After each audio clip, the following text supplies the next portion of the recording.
This week on the Rugby Paper podcast, joining myself, Nick Cain, Brendan Gallagher, and digital editor Nick Powell. Former Ireland and British and Irish line lock Mallow Kelly joins us to discuss Leinster's end to the season, Ireland's World Cup prospects, and the breakdown.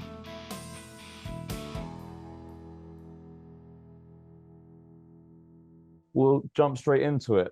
Joining myself, it's Brendan Gallagher, Nick Powell, and today it's a former Irish lock who at one point was their most capped ever player. He was the first Irish player with 70 caps and a former British and Irish Lion, Mallow Kelly, how are you doing?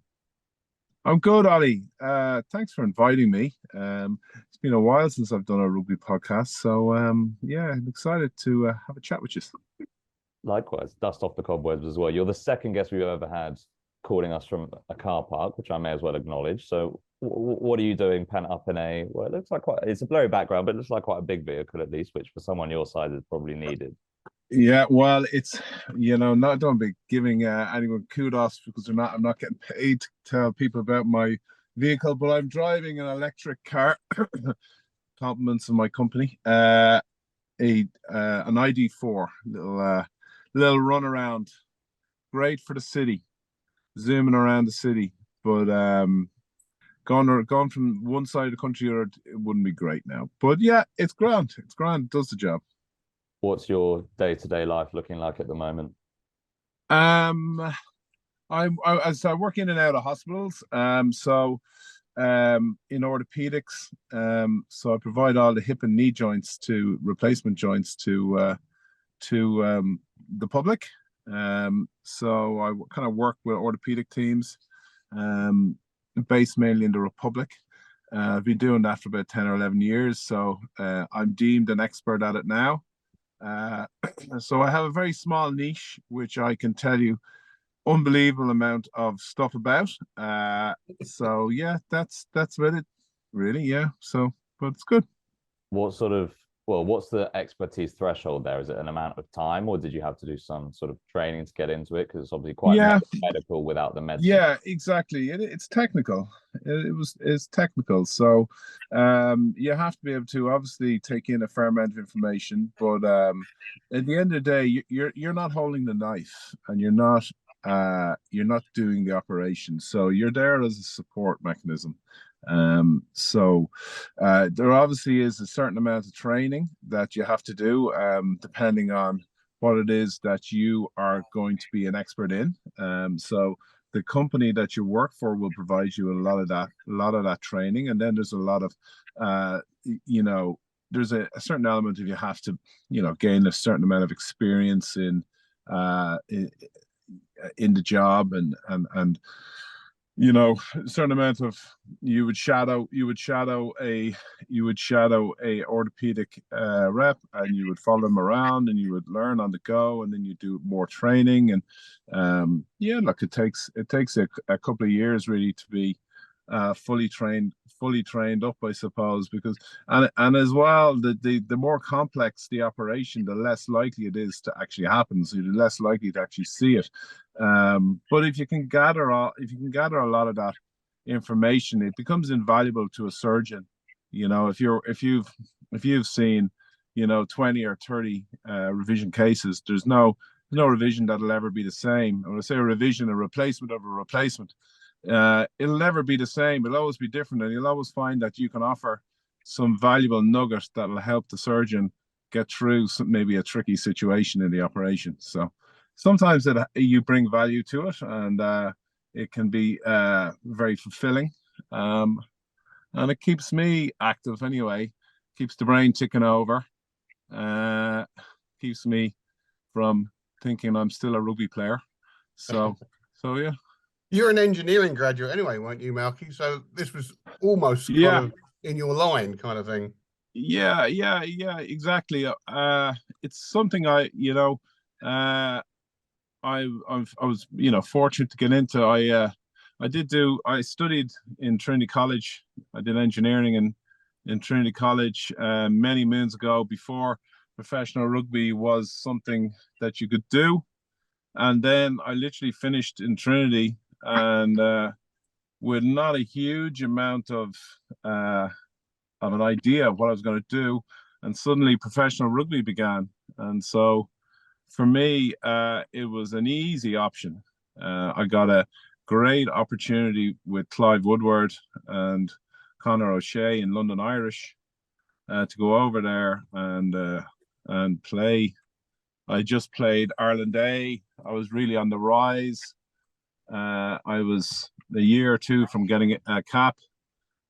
So it was a very, very, very exciting time for me to come out of college and then get stuck into what I really loved, which is rugby. As much as I enjoyed engineering, rugby was what I loved.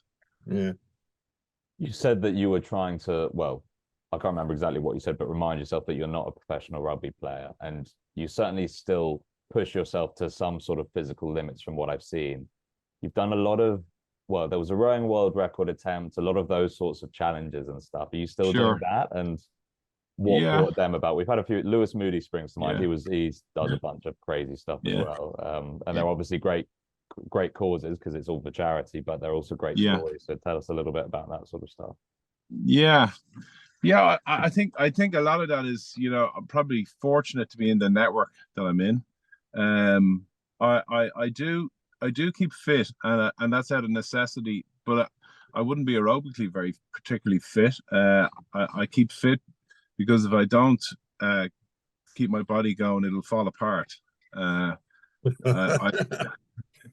It's either I'm either gonna be bent over double, or I've got to do. So I have to put a little bit of effort in to keep myself going. So that I do.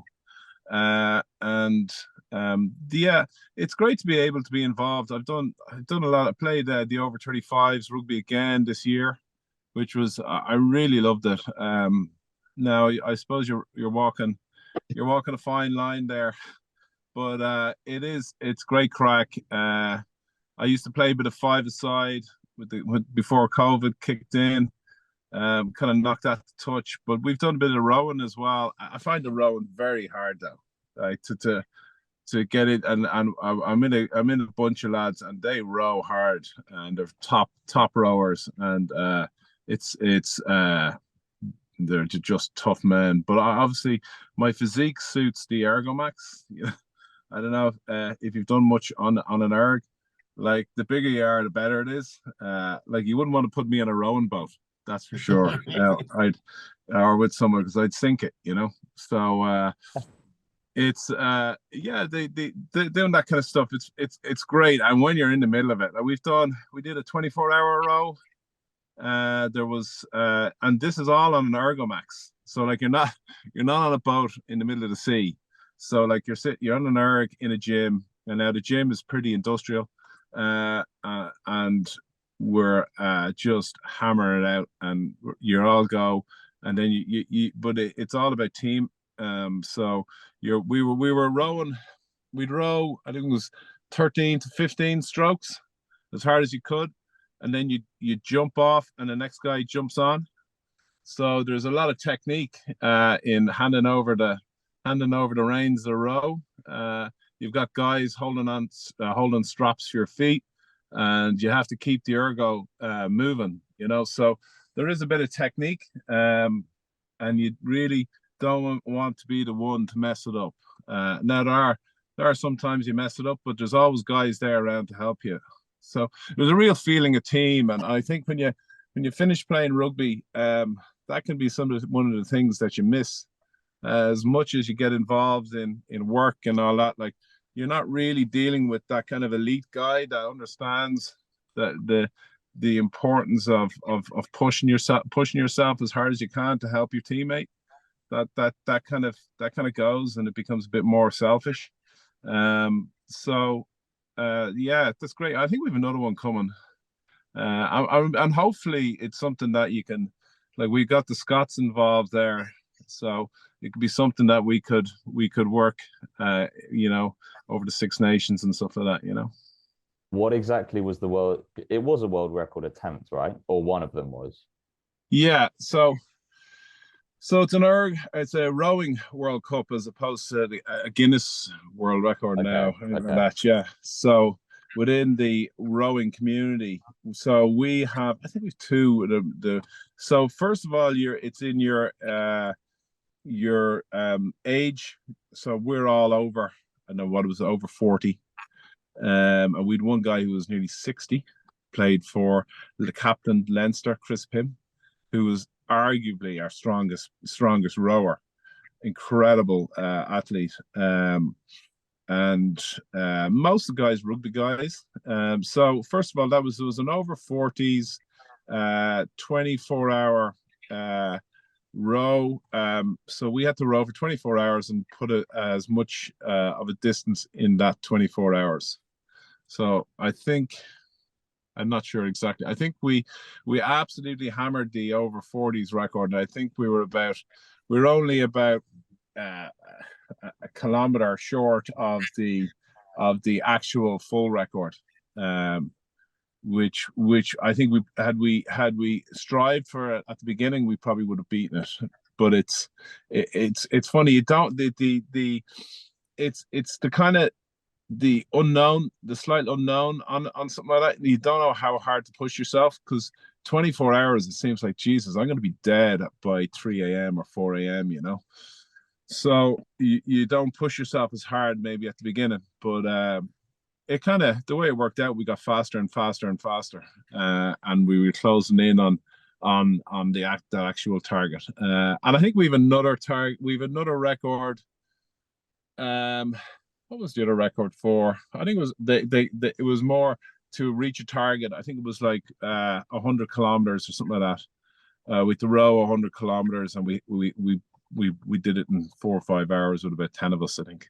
So that was the initial one, and I believe they did one subsequently that I wasn't available for against Scottish guys. And I think that was one. I think the Doddy Foundation was certainly, involved in that as well. So yeah, it's a nice outlet. I can't say I've been on an erg very often, but I don't get on it that often. But I do have one at home. That's all I can say. How many? Did anyone see quickly? Did anyone see Charlie Yules's little go on the rowing machine the other day? I did, yeah. It didn't look like he was actually having to push that hard, and what was it? It was a I think it was like a 200-meter split. So 200 meter, 200 meters. A little bit different to rowing for 24 hours. He was rowing for about 29 seconds.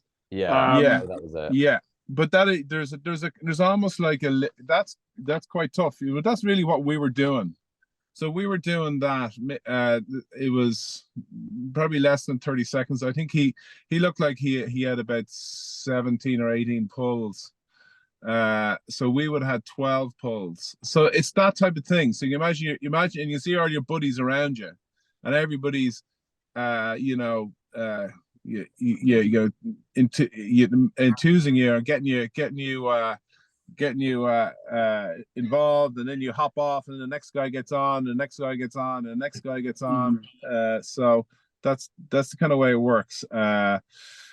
So that's we were actually looking at that as well. So I think that you will probably find a lot of our lads will hop on the erg and see how they fit against that little thing. But that's great. Like that's on TikTok and on those things. That's so cool to be able to put something like that on and open it up to other communities.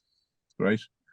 How many of you were doing it when you did that 24-hour thing? Because that sounds like a lot of chopping and changing. Yeah, exactly. Yeah. We had to strategically think about that and how we do it. So we had, I think we had 20 guys. Oh, wow. And so we had 4 teams. And literally we just went, it was like 13 pulls, and we literally just we kept changing. And then we were in groups of 3s, and you'd be in your 3 for an hour, and then one would come off and another would come on, another group. So you would be in, I think there was 12, there was still 12 of us always around the erg, but we'd be in groups of 3. So each 3 would be on for an hour. Then the next 3 would come, and then the next 3 would come, and then the next 3 would come. So it was very strategically planned. and every detail was kind of attended to. Yeah, I sort of have further questions about that, but we're obviously here to talk about rugby, so I'll put a pin in it and maybe ask off air just about, I don't know, the structure of it. But that sounds very, very interesting. It sounds like you might have to have a go at the all-time, all-age record at some point.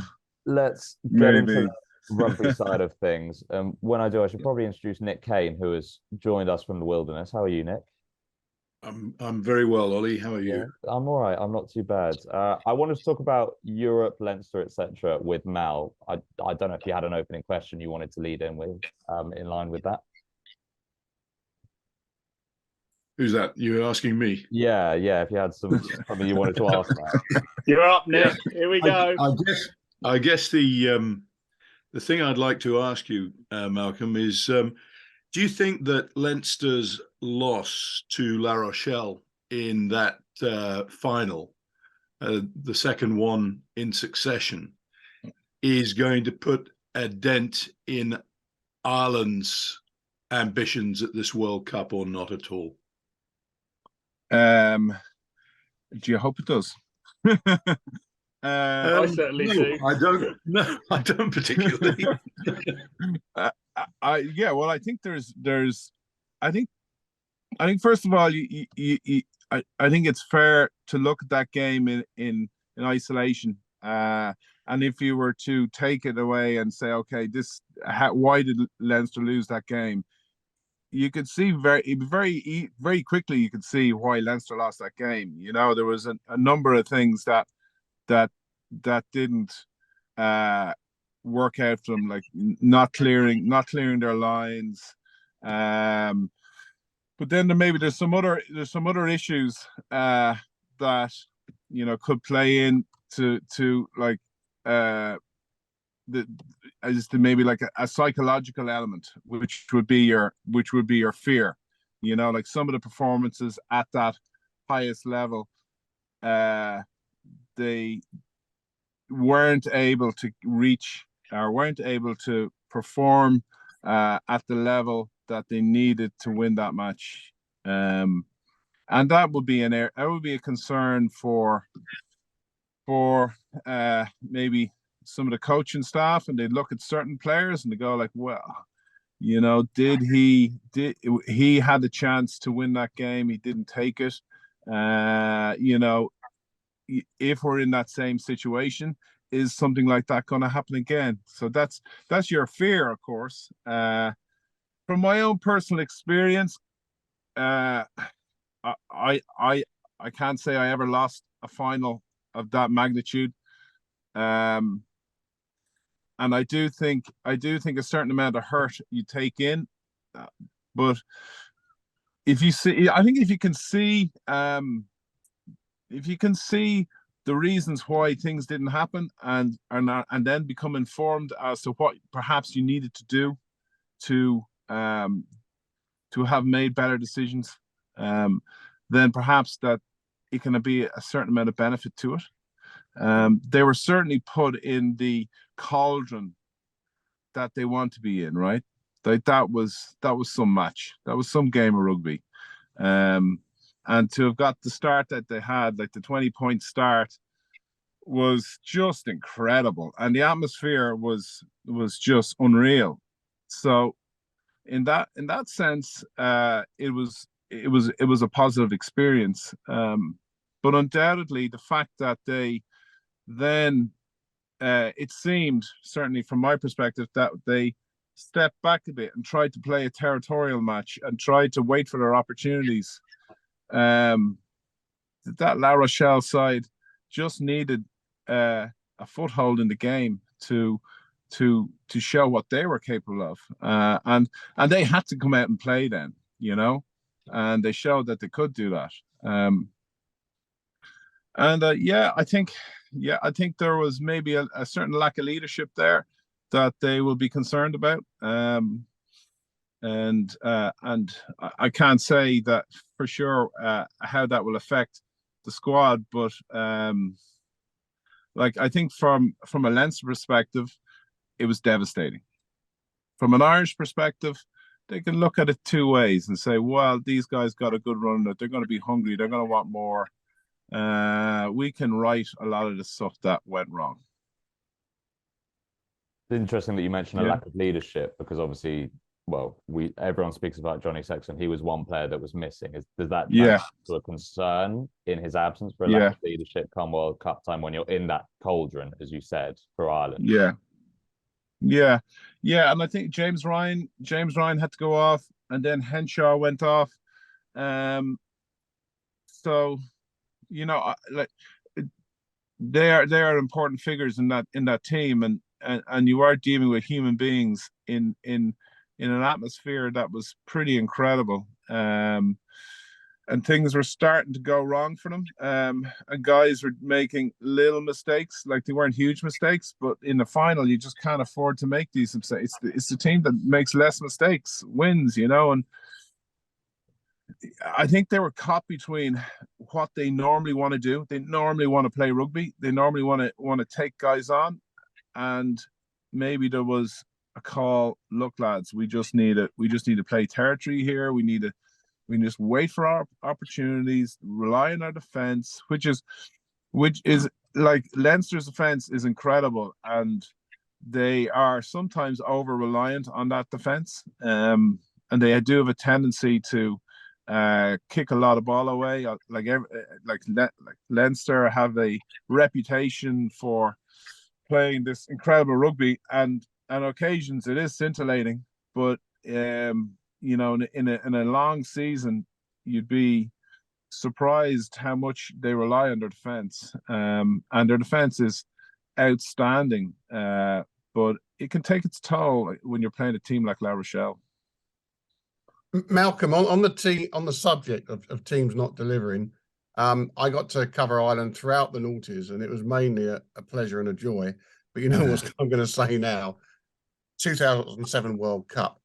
I've asked everybody about 2007 World Cup. Nobody can put their finger on it. You were brilliant in the autumn. You beat the Aussies, the South Africans, Pacific Islanders. Should have won the Slam. Slipped up to that defeat against France, but put 45, 47 on England. Why? What happened? What happened in 2007 World Cup?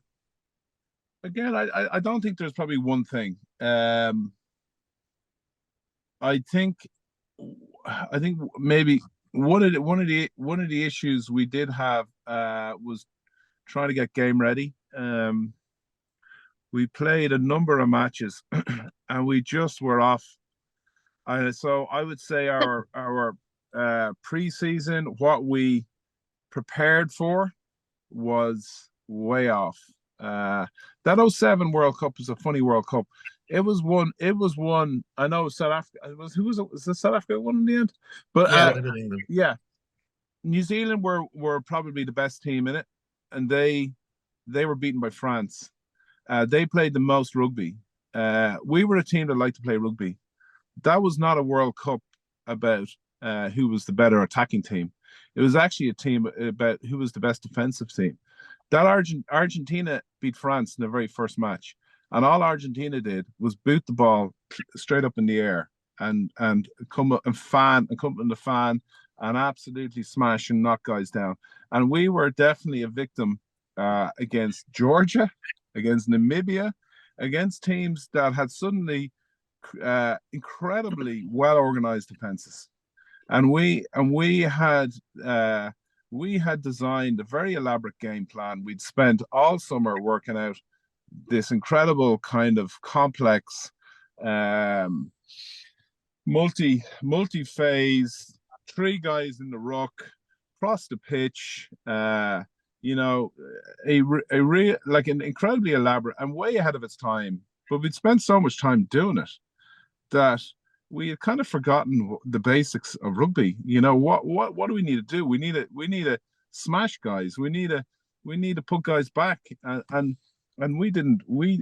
I think we let the foot off the pedal, or we didn't have focus on what was really important for that particular World Cup, and we were guilty of you know, trying to take the game somewhere where it wasn't.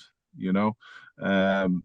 And I think that's a risk for the World Cup now. For whatever team gets the right balance between attack and defense. If Ireland spent all their time trying to figure out a new loop that ended up got smashed by Tonga, and everybody sees it, like it's a funny balance, and I That's think as good an definitely, explanation as I've heard, though, Malcolm. And yeah, just from watching the games, my impression was that everybody was about a stone lighter than they had been 6 months earlier. Everybody looked absolutely lean, like greyhound lean. But you don't always want that in Test rugby, do you? Yeah. Like we were spending our time baiting around across the pitch, and then in the World Cup we were running backwards. We were running back from ruck to ruck to ruck, getting nowhere. I think certainly by the time we played, I think it was Argentina, we knew at that stage we were in big trouble, And then France was worse again. The wheels had fully come off by then. You live and learn. Yeah, unfortunately, yeah, but hopefully this time around, these boys, there'll be no such surprises. I'm not sure how far in a direction you can take the game at this stage. Anyway, like it'll be interesting to see how the refereeing. I think the refereeing is a bigger issue, and all the sanctioning and all that kind of crack.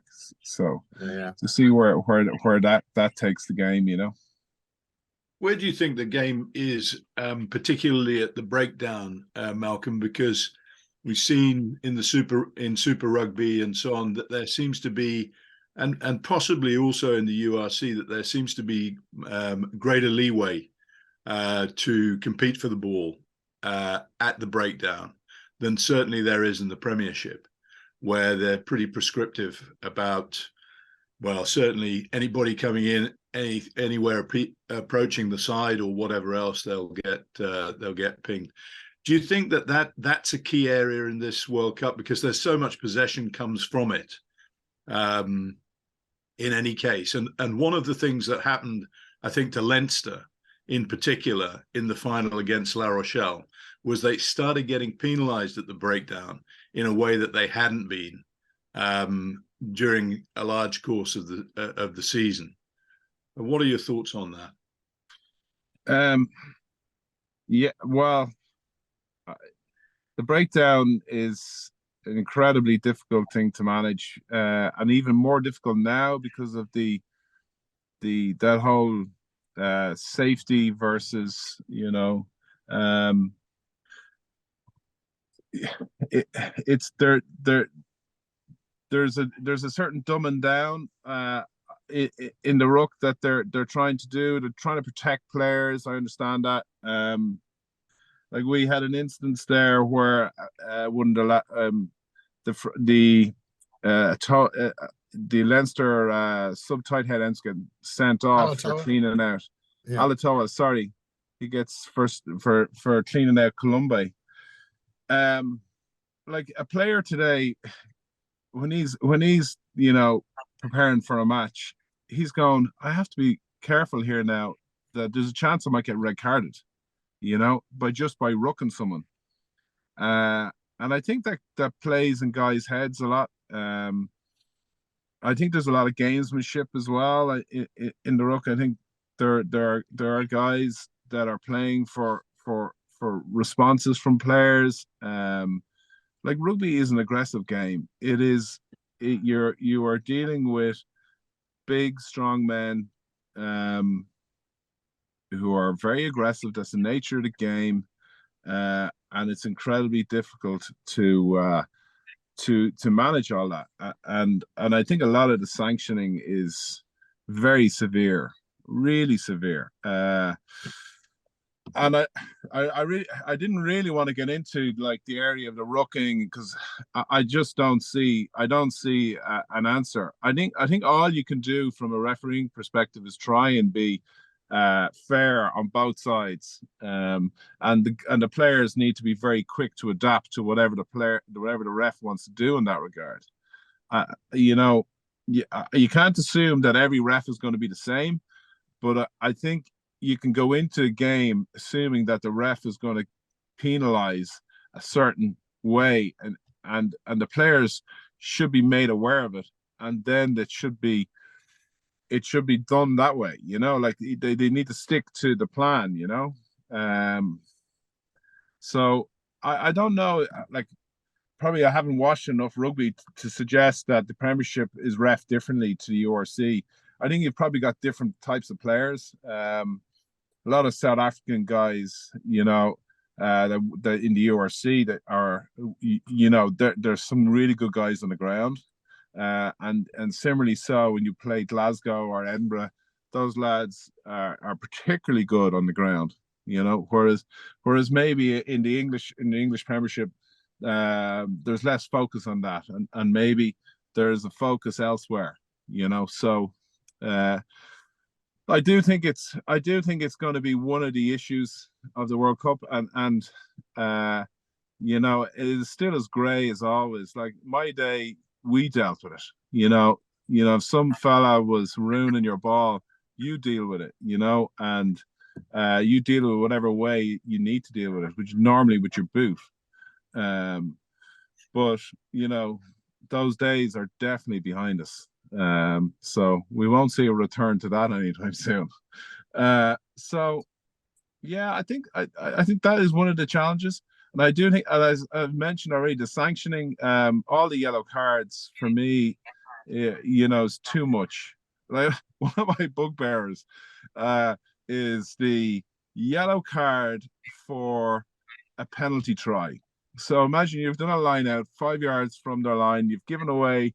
There's been a couple of penalties already, and then they go and they're driving towards the line. It looks inevitable that they're going to score, and then your Georgian prop or your whatever, your big tight head decides he's going to perform the coffee table, and then knocks the whole maul down, and then finds himself getting sin binned and a penalty try.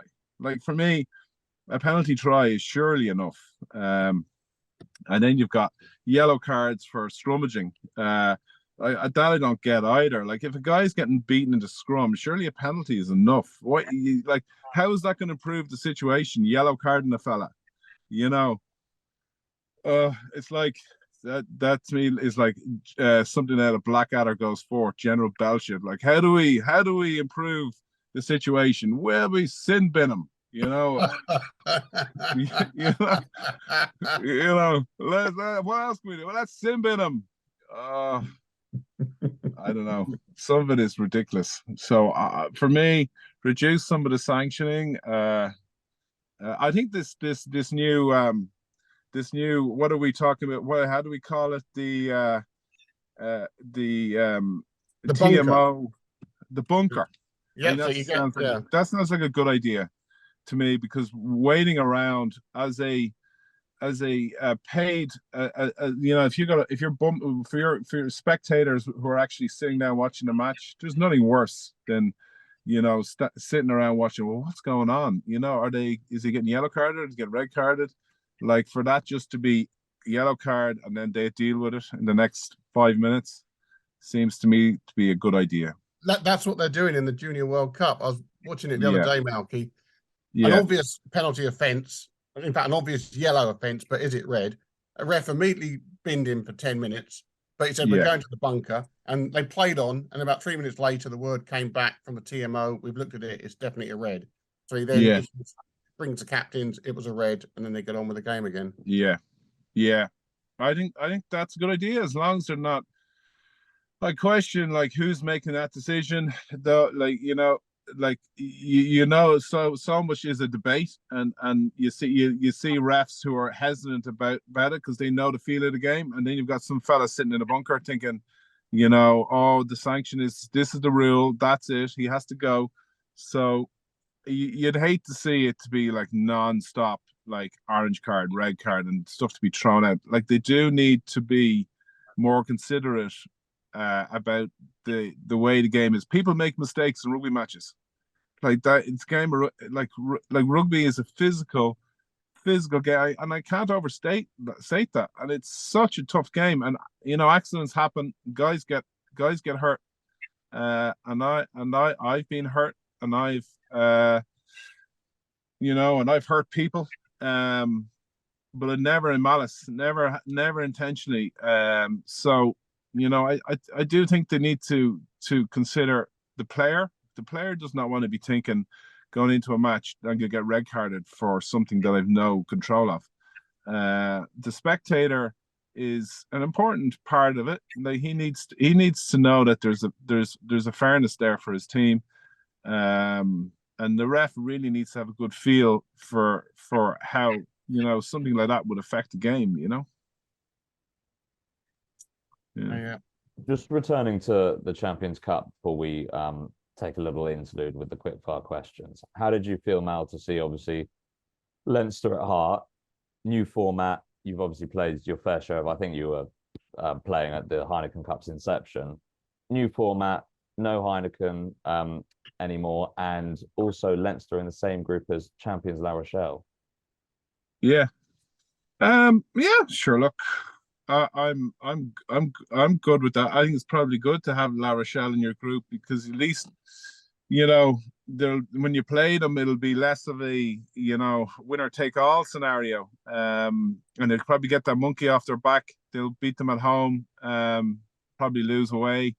As is the nature of the game. I don't even understand the new European format, to be honest with you. It seems incredibly complicated for what it is, but that seems to be rugby these days. It's just so complicated. So look, I think Leinster are with the World Cup and all that. I presume the European competition is going to start post the World Cup, like a little bit later, right? A month later or something like that. So it normally doesn't actually affect the European Cup that much. And guys come out of the World Cup pretty hot, like they're not overplayed. I'd expect Leinster to be quite strong in that. So I'd be optimistic. It's a long way away. Leinster have plenty of time to sort out their issues. Like they obviously got a change of coaching there. Stuart Lancaster is moving on.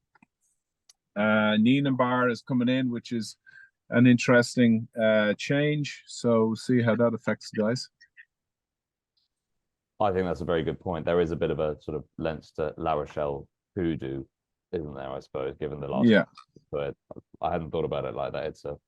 It's a good chance to shed those sort of demons. I want to discuss Ireland a little bit more to wrap up. But before we do, man, if it's good with you, we'll do the 15 quickfire questions about you. Oh, yeah. Yeah. Awesome. Nickname. So I'll give you the nickname I had in London Irish. So it was Buddy. So the reason it was Buddy, I would in Dublin we'd call each other Bud, like you'd call each other mate. All right, mate. So we call each other Bud. So I had a habit of calling everyone Bud, and people just assumed it was because I didn't know their names, but it was just something that I did, Are you bad with names?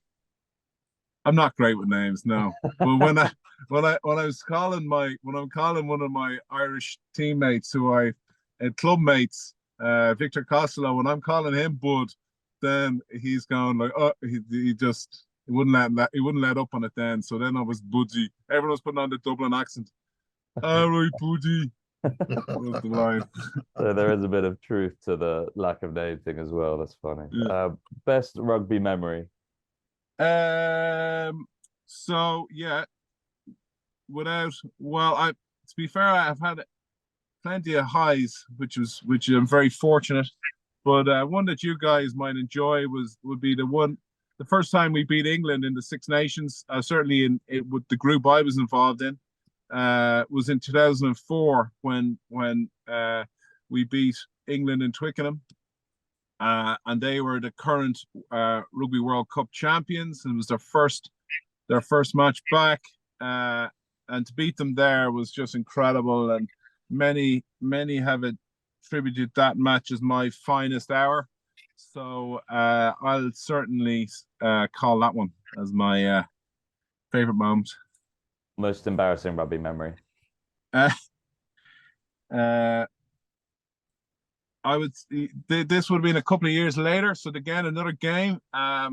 We played Munster in 2006 in the semi-final of the Heineken Cup in Lansdowne Road, and they were winning. And Rog it was in the 22, and Rog got past the ball from Stringer, and I was facing him, and I was expecting him just to pass it, but he decided to take me on, and he handed me off, and he went straight under under the sticks, and then he dotted it down, and then did one of those little jump heel click kicks, and punched the air to the crowd, and I was left on the ground. It was a horrible moment to have failed so miserably in front of everybody. I'll have to sort of unearth footage of that one. I'm sure it's there. So yeah, it's there. It's there. Was that the last game of the season as well? Yeah, so that you've got to live with that. You've got to live with that till September. Yeah, that's worse than what the Leinster players. Actually, no. I wasn't. No, make it worse. I had to go on tour.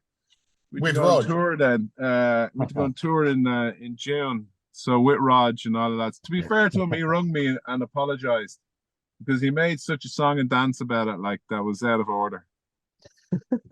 That's quite nice. Yeah, that's kind of overly nice. Because would we all not have made a song and dance about it? Oh yeah, well, yeah, absolutely. But we're a bit more restrained, I'd like to think, over here across the water. Yeah. Oh, respect to Rog. Pre-game tune. Yeah. So I always had the headphones in. To be fair, so one that I liked was the Killers. All these things that I've done. Do we remember that one? Yeah. Do we remember that tune? Sure. So that would be that. Yeah. No. That was a great song. Great song. It was just you know tunes like that. It just get you in the moment. You know, get you motivated, get you alive and woken up. You know. Post-game meal. Well, I'm never really in control of my post-game meal, but as long my preferred ones are definitely ones in salubrious surroundings in nice fancy hotels, drinking nice quaffer of wine, free wine, and a nice steak. I take that every time, you know, rather than the stew that you get in the RDS or something. That's the most Leinster answer we've ever had to that question. Most people are like, "Oh, chicken nuggets and chips." Yeah, pizza, something like that. That's so class. No. I'll take any, as long as it's not haggis. Like I remember having haggis in Murrayfield. That was disgusting. I refuse to try it. Best player you've played against? I got a few here because I would play the Premiership in the mid-90s, just as the professional game started. Like, it was so many great players that I'm going to mention a few. I mean, the Newcastle team, it was the first year that we played. Newcastle won the Premier League, our Premiership. We had the Gary Armstrong, Scottish scrum half. He was incredible. Pat Lamb, who's current Bristol Bears. Man, you should have seen that guy play rugby. He was phenomenal. Richmond, then they're another super side. P. Shaw would play for them. Ben Clark. And Saracens, then they had Pienaar, Sella, Michael Lina, Bath, and Jeremy Guscott. But without a shadow of doubt, the most prolific player I played against was Jonah Lomu. He was the first real superstar of the professional game. He was the first one. He was just immense. The highlights reel says it all, you know. I'm one of those guys who has a T-shirt who I tackled Sean Alamu, and on the back then I've got his studs where he trampled all over me and ran straight over me.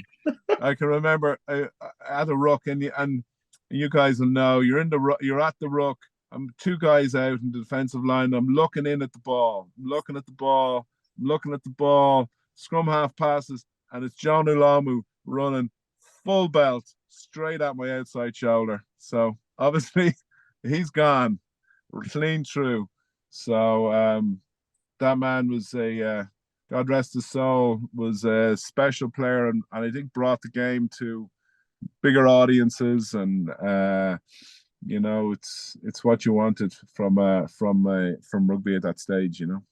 Who is hardest to tackle out of Jonah Lomu and Ronan O'Gara? Well, I've shown you that perhaps it's not my finest part of my game is my tackling, but I'd much rather Ronan O'Gara. I grant you that. I guess I'll rephrase the question: which missed tackle hurt more? Well, Ronan's, without a shadow of a doubt. Hurt the heart of it. Oh, yeah, man. Jonah's physically and Ronan's mentally. Exactly. Yeah.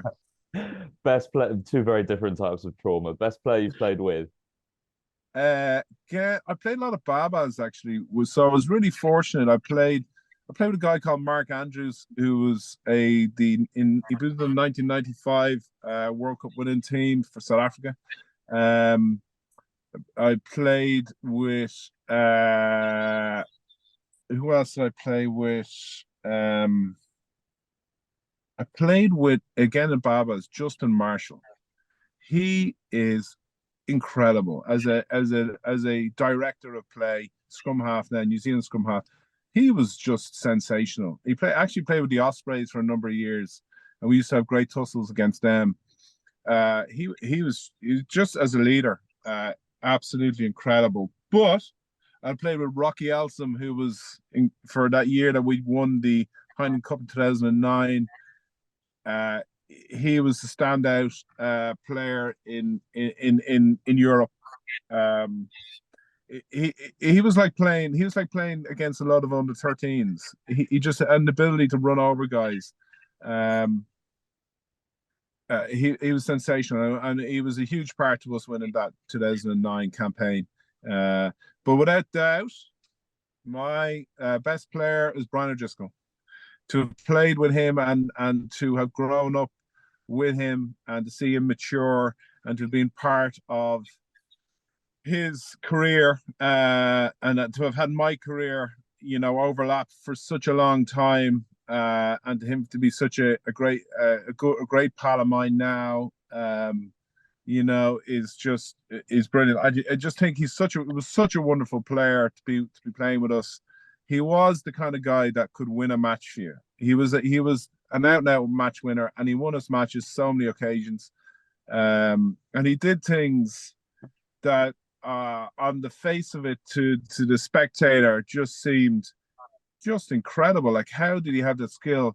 But I would have been privy to the training and the work and the effort that went into all those little moves that he saw as an opportunity to deliver something special, and he just did it at the highest level. And for me, no shadow of a doubt who the best player was. Brian O'D. Favorite player right now? I've got my green tinted glasses on here. I'd say Gary Ringrose this season for me was just unbelievable. I think he had a poor final, but I don't think that was all his. Well, I wouldn't say poor. That's not his. But I was expecting him to win the final for Leinster. I think the game just didn't come enough his way. We didn't see enough of the ball for me, and I think that was probably why we didn't win the match. So for me, yeah, him. Or otherwise, you could look. If I was to look elsewhere, Dupont, obviously, RD Sevilla. These guys are all super players. Then you'll see RD Sevilla playing fullback for for an amateur side in New Zealand. Oh man, fantastic! Yeah. Rugby idol. Rugby idol. In my position, John Eales. The man was sensational. I got to play against him once.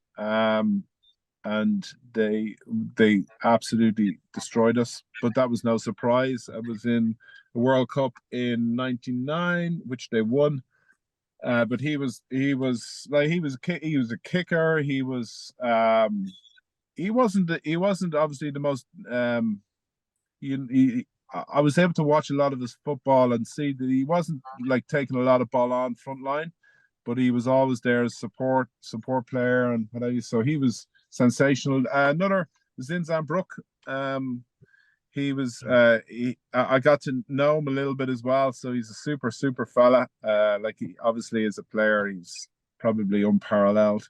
Still to this day, I think probably one of the greatest number 8s ever played a game. And I got to play against him. In my first cap, he played number 8 against us. Favorite stadium? Stade de France. Stade de France, incredible stadium.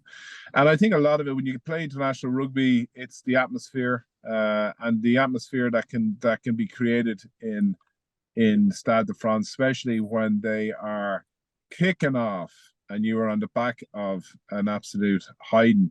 It's something to behold. And the La Marseillaise, of course, at the start of the match is pretty exceptional. And to be fair, like all those Six Nations stadiums like Twickenham, the Millennium Stadium, Murrayfield, probably to a slightly lesser extent, but exceptional stadiums. Favorite gym exercise? No, I'm not great on that side of things. That's not really my area of expertise. Back in the day, I could kind of do a mean snatch. I kind of like that. I kind of liked that I was able to do it. Now it wasn't the heaviest weight now, and the lads that came after me now were starting to show me up and all that kind of stuff. I used to do a lot of front squatting. Wasn't a fan of the back squat, so I used to front squat a bit. But nowadays it's plank and Superman, I'm afraid. Not exactly the build for front squatting. I actually, funny enough, I just started front squatting. It kills your collarbones. It's very sore. And It's so now painful. the sternum is not great. It's Oh, not really? good, I think. And I think it's too much front squatting. Yeah. Okay. Well, I may have to take them out. But it's good for your posture, right? It is. It is very, very good. But maybe that's why I'm terrible at it, because my posture's not great. Occupation if rugby didn't exist. Oh, well, I think I'd probably be in some sort of engineering field, obviously, with my training. So that's probably an easy one. Nice. Superstitions. What did I say for superstitions? Oh, I didn't write anything, did I? I'm probably not the most superstitious. I do remember Rocky Elson being a bit more superstitious than me. He used to wear different types of rugby boots. He'd wear an old pair of rugby boots. These he had holes in them, and they were like his lucky boots. And I was going, he actually gone out to play in them. He would actually just train in them. So he'd do the run out in these old boots that his big toe was sticking out in, which was, I thought, pretty bizarre. One thing I used to do, and I did my last season for a bit of crack, was I would, you have your lifting pads for be lifted as a second row. I used various protein bars, and I'd wrap the protein bar, and I'd use that. And I said if we won the what do we call it? The Rabo Direct, I think it was then. But if we won our league, that I'd eat the protein bars at the end of the year. So and actually I had to eat them if we didn't win them, and Stephen Keogh was going to eat them if we won. He was one of the lads on my team. So unfortunately I had to eat them. For you, rugby law you would change. Well, we spoke a lot about this, but I think one thing they well, maybe not change, but they should sort out is the advantage rule. I hate the advantage rule, and I think there should be 3 phases max, 4 phases max, and then use it or lose it.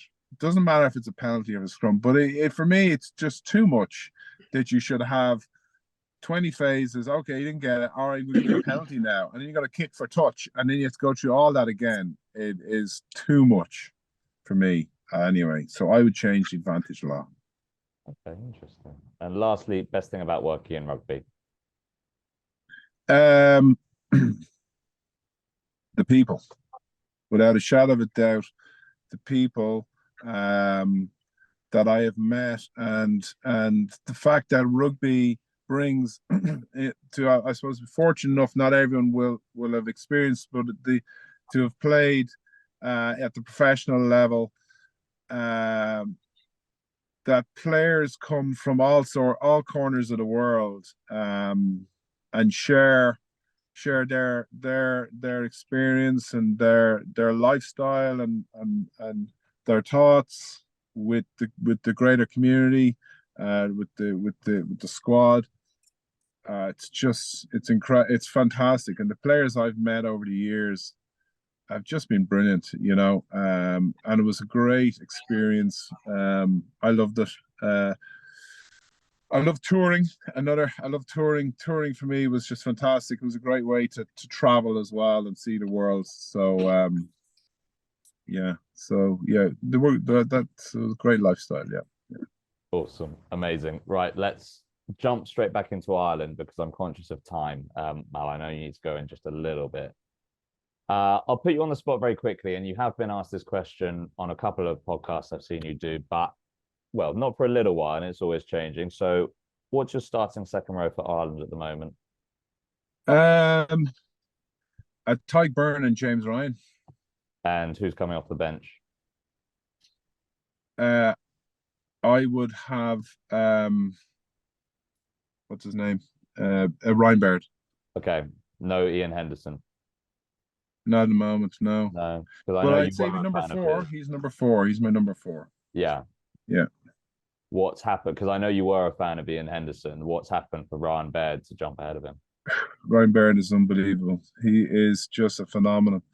And I just think the back row there's so much going on in the back row with Jack Cohn and Caelan Doris,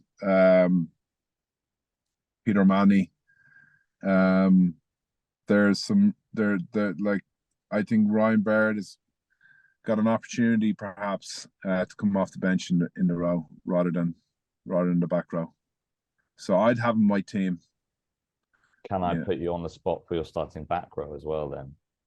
Well, that is a tricky one, and I would say that they won't nail it down, because for me, Caelan Doris is a much better number 8 than the 6. So I would be having Jack Conan, Van der Flyer, and Peter Manny one week, and then I'd have Caelan Doris at 8, with Van der Flyer and maybe Ryan Baird or something like that the next week. I wouldn't be nailing it down. Those lads are interchangeable. They've shown they can be interchangeable, and then maybe put Caelan 6. I just think you miss something with him at 8, and you lose something a little bit with him at 6. Yeah, I think that is the general opinion, that Caelan Doris is a much better 8. The trouble is, I guess, is Jack Conan and Brendan, I'll bring you in here. Jack Conan has been in such good form, and he doesn't necessarily have the versatility to play 6, or not that I've seen. Yeah. Brendan. I mean, he remember he forced his way on the Lions 2 years ago. Now he had a strong tour. It seemed to just go off the board a little bit. Had a fantastic finish to the season, and he's such a strong player, such a sort of powerhouse sort of player. And, you're looking for ways to get him in the team, I think. But Ireland's versatility in the back rows is astonishing. Yeah. I think Malk is right. You can, it's only a thing that a top team can do, but you can rotate those back rows. Ireland can do that. They can pick horses for courses for whatever match, because each and every one of those players is a superb player in their own right. And most of them, except Caelan Doris, pretty versatile. So I don't think they have to nail the colours of the mast yet, but I hope they're doing some serious thinking in the background about which combination they'll want for their big matches, because they can pretty much project what's going to be happening in early on in that World Cup. They're going to have 2 huge matches, and then other matches they've got to win. So yeah, they've got all the resources there. It's just a matter of sitting down and getting it right for each match. That is true, actually. Obviously, you've got Scotland and Ireland, Scotland and South Africa in your first few World Cup games. Is that saying, Mal, that you think that potentially Ireland could field two completely different back rows in those two games? Yeah. So their first match is Romania. We shouldn't pose any problems. Tonga, hopefully we don't get too many injuries. The old Tonga now, you'd be going, okay, one of us is going to lose our head, but that's not going to happen anymore. They'll probably get 2 or 3 red cards or something along that. But and then of course we have to play South Africa, so that's when you'll see that the probably, you know, that first real strong side. There's to be the real challenge, but they'll have already played 2 matches, so guys will be at different peak levels. So whoever played Tonga, you know, arguably you could say, well, look, we're not going to start you for that. So I think you get away with not having your top side nailed down for South Africa and Scotland, and then you kind of see who's still there, who's still up for it, come New Zealand stroke France. And you know, I'd rather have at this stage loads of extra players than you know don't have depth. So you don't know who will be injured or who will be on a yellow card or who will be suspended. So I think looking beyond that is probably foolhardy, you know.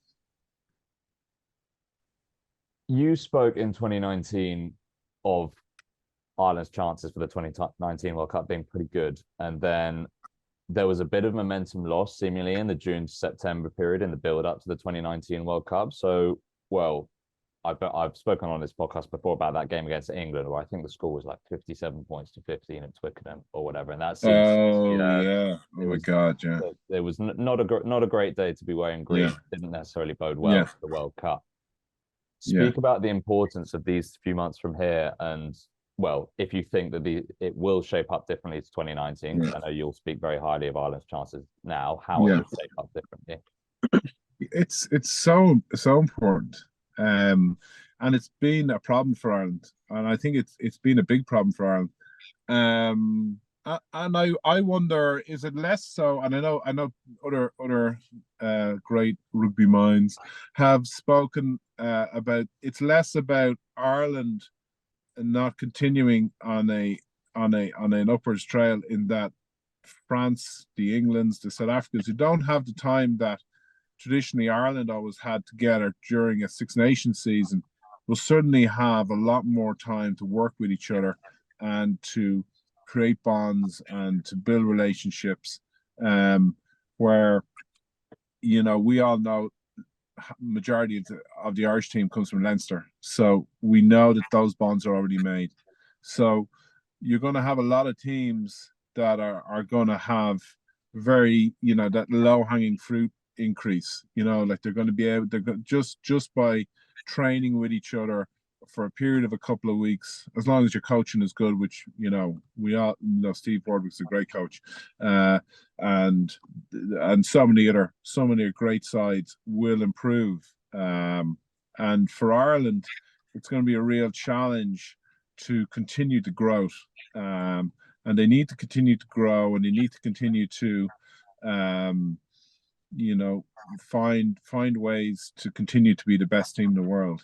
So that's not easy, but they do have a great coaching staff, and there's a lot of challenges there. One challenge is, like, you know, we've got 3 matches. We've got Italy, we've got England, and is it England again? So you've got 3 matches there, but you've got what, 30 men, 32 men in the squad. So you need 2 or 3 games to really find your level, you know, and get up to a peak, you know. So there's not actually that much rugby there. So you have to be able to find that competitiveness on the training field.